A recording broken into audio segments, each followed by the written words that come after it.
We've been learning about forces of motion, and so we brought in cereal boxes to create a half pipe to kind of culminate what we've been learning about patterns of motion, so specifically pendulums. We can see a pattern in motion, and we've been learning about the force of motion. I had one side was 7 inches tall and the other side was 6. And the 7-inch tall was much steeper and had a shorter slope. Our first idea was to make a bowl inside a cereal box so it could sort of go anywhere.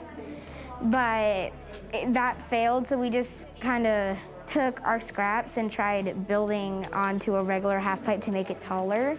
It's been really fun to work with my friends, so. It's a visual learning, and I'm better with seeing things than just writing them down. I've been really impressed with the ways that they've deconstructed the cereal boxes. They've been able to put their own spin on it, even though they're limited with their materials. It's so important for them to actually see how forces of motion can be seen in everyday life, and that they can be a part of it and create and design solutions for everyday tasks.